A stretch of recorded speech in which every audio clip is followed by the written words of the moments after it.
વડોદરાના અવાજ ન્યૂઝમાં આપનું સ્વાગત છે। સમાચારમાં વાત કરીએ તો વડોદરા કોર્ટને બોમ્બથી ઉડાવી દેવાની ફરી એકવાર ધમકી મળી।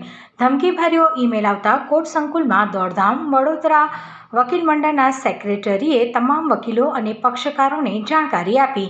બોમ્બ ડોગ સ્ક્વોડની ટીમ, પોલીસની ટીમ કોર્ટ પર પહોંચી।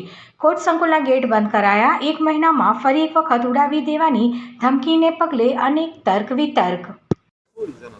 સમગ્ર વડોદરા શહેર માટે તો શરમજનક છે, ગુજરાત રાજ્ય માટે શરમજનક છે। આ મહિનામાં સતત બીજી વાર ડિસ્ટ્રિક્ટ કોર્ટને આ બોમ્બ માટેની અફવા મળી, આપણે મેલ મળ્યો છે અને ખરેખર ગુજરાત જે સારું ગુજરાત અને બિલકુલ એકતા, ભાઈચારા અને અખંડિતતા ધરાવતું અને ખૂબ જ સારી ખમીરવંતી પ્રજા, એમાં ડર અને ભયનો માહોલ ફેલાવવા માટેના કોઈ અસામાજિક તત્વોનું આ કારણ છે। પણ આ તબક્કે ખરેખર જે આ મહિનામાં બીજી વાર આવી રીતે મેલ મળતો હોય તો મારું એવું સ્પષ્ટપણે માનવું છે કે પોલીસ એજન્સી અને ગુજરાત સરકારની એજન્સી આમાં ફેલ ગઈ છે। એ લોકો આ વસ્તુ જે કંટ્રોલ કરવામાં અને આ લોકોને જે અસામાજિક તત્વો છે એને છૂટો દોર આપવામાં જ એ લોકોને રસ હોય એવું લાગી રહ્યું છે। એ લોકો બિલકુલ ફેલ ગયા છે।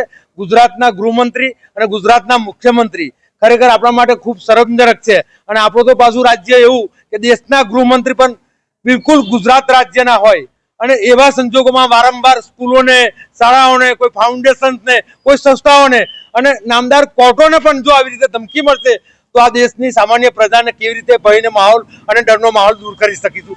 આ સરકારને હું આહ્વાન કરું છું કે તમે આ વસ્તુ નાકામ ગયા છો। તમે સરકાર પ્રજાની, વકીલોની, જ્યુડિશરીની તમે સુરક્ષા કરવામાં નાકામ ગયા છો। જો આવી ધમકી મળતી હોય તો ખરેખર તમારે, જો તમારામાં શરમ હોય તો તમે બિલકુલ આ સત્તા છોડી દો। તમારા સત્તા ચલાવવાનો તમને કોઈ અધિકાર નથી અને દેશના રાજ્યના જ્યારે ગૃહમંત્રી વારંવાર એવું કહેતા હોય કે આ દેશના આ રાજ્યના સામાજિક તત્વો કાયદામાં રહો, નહીં તો કાયદામાં રહેશો તો ફાયદામાં રહેશો।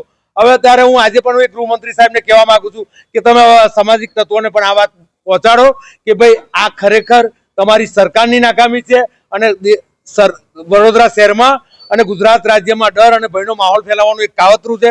પોલીસ એજન્સી, મને ખબર નહીં કે વડોદરાના પોલીસ કમિશનરથી માંડીને ગુજરાતની પોલીસ બસ એમની પર જે માતલાત હોય છે હકીકત હોય એવું લાગી રહ્યું છે કે એમને હપ્તામાં જ રસ છે, એમને દારૂ જુગારના અડ્ડામાં જ રસ છે, એમને મારી મા બેન દીકરીઓના જે છોડા અને એમની લૂંટફાટ થાય છે એમાં જ રસ છે અને દેશ રાજ્યમાં આખું જે ભયને આતંક જે આ ફેલાયો છે એમાં એમનો પણ એટલો જ ફાળો છે। ખરેખર આ રોકાવું જોઈએ।